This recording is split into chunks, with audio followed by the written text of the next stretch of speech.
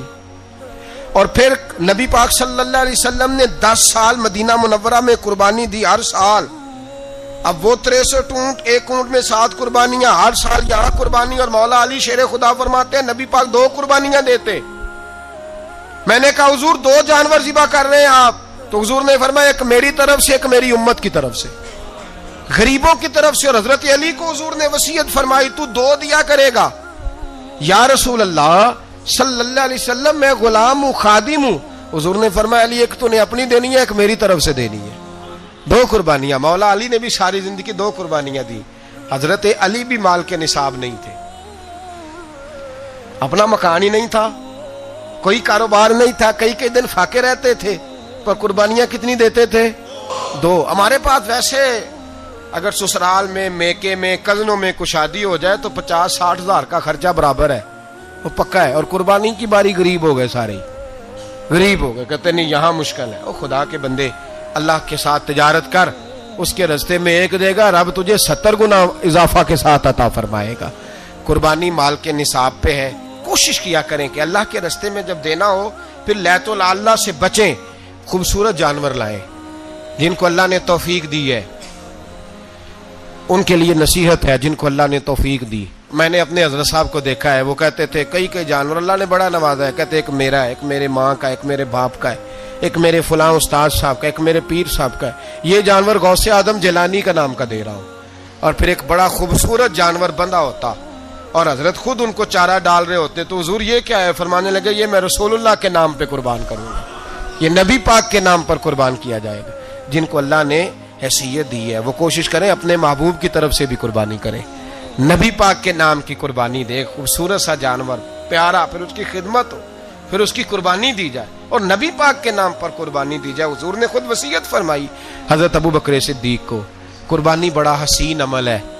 اور میرے نبی پاک صلی اللہ علیہ وسلم نے ناراضگی بھی فرمائی. ذرا خوگر حمد سے تھوڑا سا گلا بھی سن لے. میرے حبیب نے فرمایا جو طاقت کے باوجود قربانی نہ کرے وہ ہماری عیدگاہ میں عید کی نماز پڑھنے نہ آئے، وہ نہ آئے.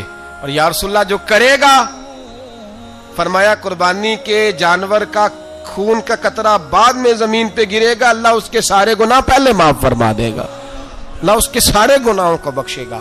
قربانی کریں، خوبصورت انداز میں کریں، اللہ کی رضا کے لیے. بزرگوں نے لکھا ہے 3 حصے کرو گوشت کے. ایک گھر میں رکھو، ایک رشتہ داروں میں بانٹو، پڑوسیوں میں بانٹو، اور تیسرا فقط غریبوں کو دو. لیکن میں اکثر یہ سوچتا ہوں کہ ہمارے ہاں قربانی کرتا ہی وہ ہے جن کے گھر میں ہر جمعرات کو چھوٹا گوشت پکتا ہے، اور جن کے گھر میں ہفتے میں 3 دفعہ مرغی کا گوشت پکتا ہے. وہی تو قربانی دینے کے قابل ہوتے ہیں. تو وہ بھی اگر قربانی کے بکرے میں سے بھی تیسرا رکھنا چاہیں تو اجازت تو ہے. میں نے کہا سارا رکھنے کی بھی اجازت ہے، لیکن اگر آپ مہربانی کریں، کوشش کریں کہ یار ہم تو سارا سال ہی کھاتے ہیں، اور ہمارے یہاں جو گوشت تقسیم ہوتا ہے نا وہ بھی باری لگی ہوئی ہے. ادھر سے پلیٹ آئی تھی گوشت کی تو ادھر سے بھر کے چلی گئی. بھئی اس نے کی ہے، اس کو بار بار گوشت دینے کا کیا مطلب ہے؟ آپ یہ دیکھیں عزیزوں میں، رشتہ داروں میں، اور میں اگر تھوڑا سا آپ کی توجہ کرانے میں کامیاب ہو جاؤں تو سفید پوش لوگوں کو دیکھیں. کچھ سفید پوش ہیں، سفید پوش جن کے اوپر قرضے ہیں، بیماریوں نے جکڑ لیا ہے، گھر میں بڑے بڑے سخت مریض آ گئے ہیں. سفید پوش پہلے دیا کرتے تھے. آپ ان سے پوچھتے ہیں صاحب قربانی، تو بات کو ٹالتے ہیں.